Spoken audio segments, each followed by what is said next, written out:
Hello बच्चों, आज की वीडियो में हम लोग पढ़ेंगे कि पेट्रोलियम के बारे में, कि पेट्रोलियम क्या है ना, इसका भारत में वितरण कहाँ कहाँ है और पेट्रोलियम का उपयोग क्या क्या है, इसके बारे में पढ़ेंगे, है ना। देखिए, पेट्रोलियम भारत में जो है कोयला के बाद दूसरा जो है प्रमुख ऊर्जा का स्रोत वाला जो है जीवाश्म ईंधन है ना। ये देखिए, ये टर्शियरी क्रम के चट्टान में मिलता है, वैसा चट्टान जो अवसादी क्रम में हो, जिसके जो जो चट्टान के बीच में ये पाए जाते हैं, है ना। और इसका उपयोग जो है बहुत ही व्यापक होता है हमारे जो विनिर्माण उद्योग में, ताप एवं ऊर्जा को उत्पन्न करने में, ईंधन के उत्पन्न करने में। इसके साथ साथ हम लोग रसायन उद्योग में, प्लास्टिक तथा संश्लेषित वस्त्र उद्योग में भी इसका उपयोग करते हैं। इसका वितरण देखेंगे तो भारत में प्रमुख जो है 4 तरीका से इसको वितरण इसको देखते हैं। पहला देखते हैं प्रथम असम, उसके बाद गुजरात, मुंबई, और उसके बाद आप देखिएगा कि अपतटीय प्रदेश, जैसे कि तट के जो पास में जो क्षेत्र है वहां पर भी पेट्रोलियम प्रोडक्ट मिलते हैं, है ना। तो पेट्रोलियम एक प्रकार का जीवाश्म ईंधन है और ये भी क्या है, समाप्य संसाधन है, मतलब कि अनवीकरणीय संसाधन है। चलिए हम लोग ये जो डिस्क्रिप्शन इसके बारे में लिखते पढ़ते हैं क्या है ना। देखिए क्या है, भारत जो है, भारत में कोयला कोयला का पश्चात प्रथम क्या कौन सा है, तो प्रथम जो है कोयला स्थान है ना। प्रथम स्थान जो है ऊर्जा के क्षेत्र में कोयला है, और उसके बाद जो है प्रमुख साधन, ऊर्जा का प्रमुख साधन कौन है, पेट्रोलियम या खनिज तेल, है ना। पेट्रोलियम देखिए टर्शियरी क्रम के चट्टान में पाया जाता है। टर्शियरी क्रम के जो चट्टान होता है उसके सरंध्र में पाया जाता है, जो रंध्र उसमें पाया जाता है उसी में पाया जाता है ना। इसका उपयोग बहुत ही महत्वपूर्ण है, इसको भी आप इंपोर्टेंट लगा लीजिएगा, है ना।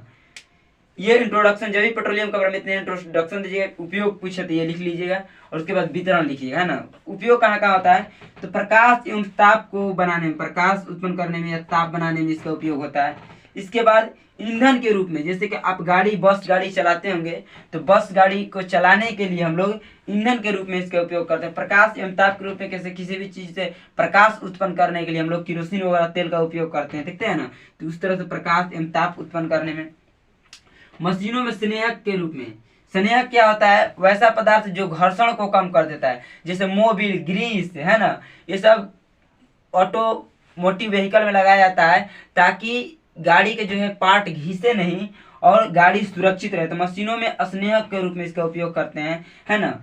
उसके बाद विनिर्माण उद्योग के कच्चा माल के रूप में उपयोग करते हैं, जैसे कि विनिर्माण उद्योग में आप, विनिर्माण उद्योग में इसके कच्चा माल के रूप में भी इसका उपयोग करते हुए आप लोगों ने, जैसे कि फेयर लवली, क्रीम वगैरह, ये सभी जितने भी बनाए जाते हैं विनिर्माण उद्योग से बनाए जाते हैं ना। तो क्रीम, साबुन, ये सभी क्या हो गए, विनिर्माण उद्योग। तो वहां पर एक कच्चा माल की तरह इसको उपयोग किया जाता है।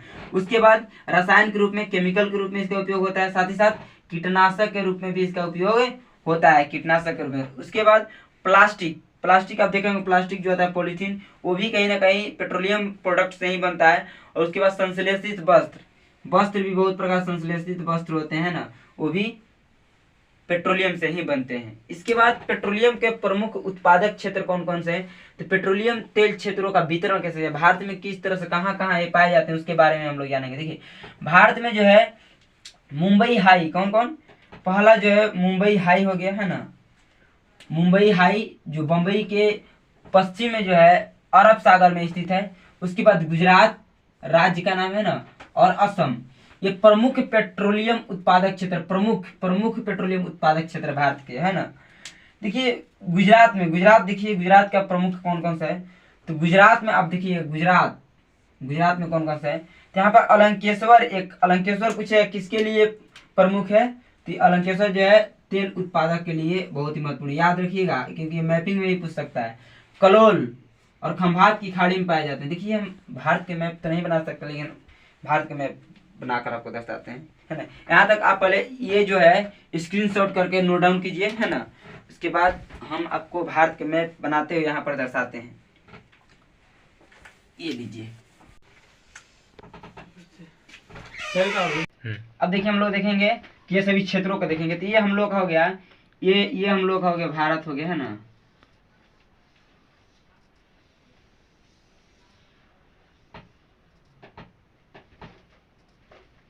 ये भारत हो गया, है ना।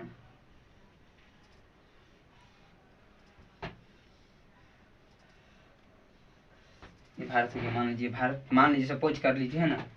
सपोज नहीं तो अब भारत मानिएगा ना, ये भारत हो गया। ठीक, अब देखेंगे हम लोग खंभात की खाड़ी। देखिए अलंकेश्वर जो है यहाँ खंभात की खाड़ी यहाँ पर है, ये जो है खंभात की खाड़ी और यहीं पर जो अलंकेश्वर स्थित है, ये क्या है अलंकेश्वर।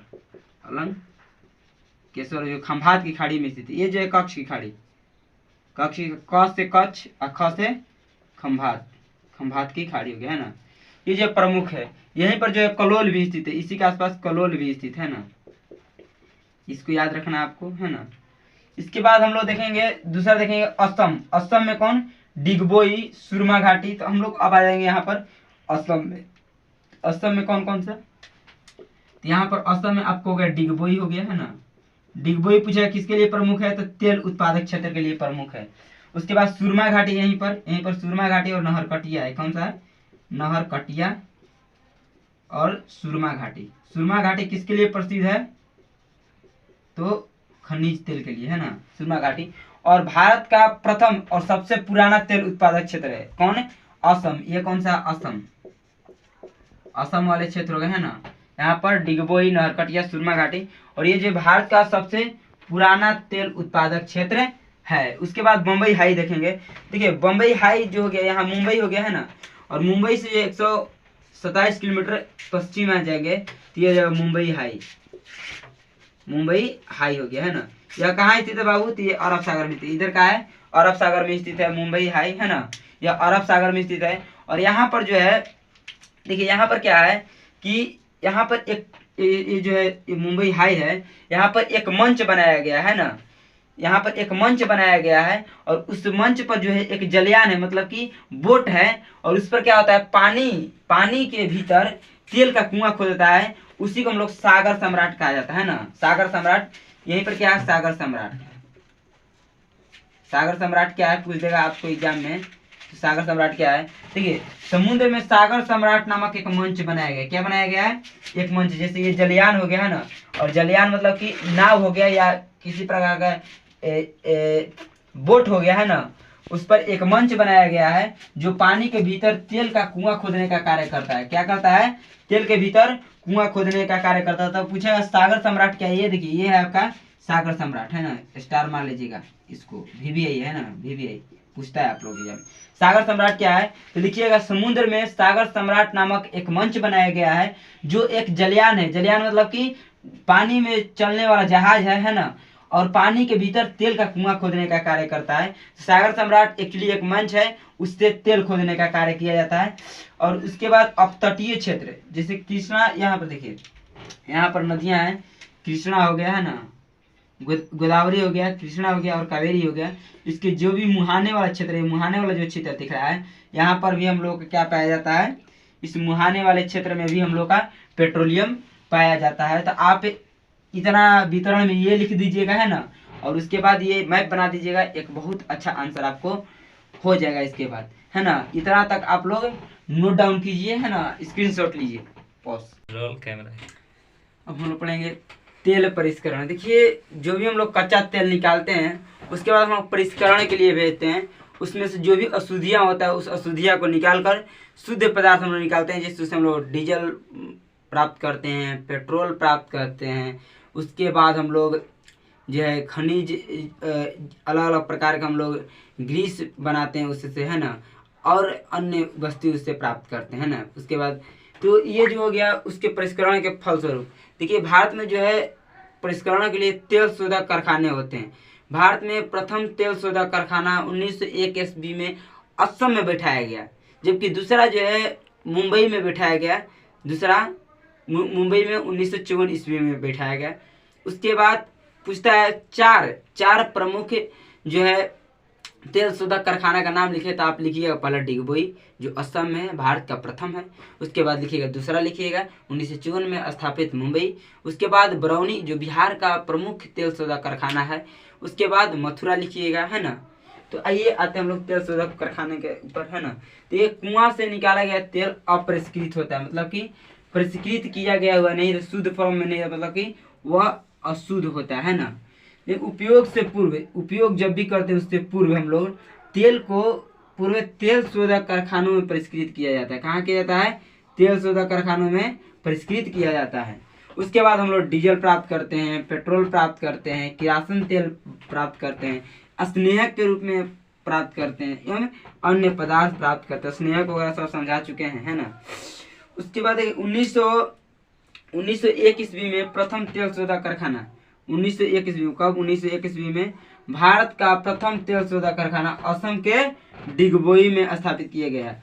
मैप में पूछा डिगबोई क्या है, आप जान रहे तेल वहां से प्राप्त होता है, उसके फलस्वरूप तेल शोधा कारखाना है भारत का प्रथम, है ना। उसके बाद 1954 ईस्वी में दूसरा तेल शोधा कारखाना मुंबई में स्थापित हुआ। कहाँ हुआ बाबू, मुंबई में स्थापित हुआ। बिहार बरौनी क्या है, तो बरौनी बिहार का तेल शोधा कारखाना है, और मथुरा भी तेल शोधा कारखाना जो यूपी में स्थित है ना, बरौनी बिहार में, याद रखना इतना। अब हम लोग प्राकृतिक गैस के ऊपर आएंगे। देखिए प्राकृतिक गैस क्या होता है, जहाँ से पेट्रोलियम निकालते हैं ना, तो पेट्रोलियम जहाँ से निकालते हैं उसी स्थान पर हम लोगों का ये भी मिलता है, प्राकृतिक गैस भी मिलता है, लेकिन ये भी टर्शियरी क्रम के चट्टान में पाए जाते हैं, लेकिन ये हल्का होने के कारण पेट्रोलियम से ऊपर आ जाते हैं, ऊपर रहते हैं ना, तो इसको पहले निकाल लिया जाता है, उसके फलस्वरूप हम लोग क्या निकालते हैं, पेट्रोलियम निकालते हैं। ये पढ़ते कि और ये जो है बहुत ही स्वच्छ ऊर्जा है ना, स्वच्छ ऊर्जा संसाधन है ना। ये देखिए ये CO2 कम इमिशन करता है, माने CO2 का कम जो है उत्सर्जन करता है, इसलिए इसको वर्तमान शताब्दी का ईंधन भी कहा जाता है। क्या कहा जाता है, वर्तमान शताब्दी का ईंधन भी कहा जाता है। और ये बहुत ही जो होता है पर्यावरण के अनुकूल होता है ना। इसके जो है प्रमुख क्षेत्र जहाँ जहाँ पेट्रोलियम पाए जाते हैं वहाँ पर ये भी पाए जाते हैं। उपयोग इसका कहा है, तो ईंधन में हम लोग उपयोग करते हैं, दूसरा गाड़ी चलाने में उपयोग करते हैं, खाना बनाने में उपयोग करते हैं, उद्योगों में उपयोग करते हैं, तो ये सभी इसका उपयोग। आइए हम लोग पढ़ लेते हैं, है ना। और ये सभी जितने भी बताया गया अभी तक इम्पोर्टेंट है, बहुत ऑब्जेक्टिव यहाँ से टपकते हैं, सब्जेक्टिव टपकते हैं ना।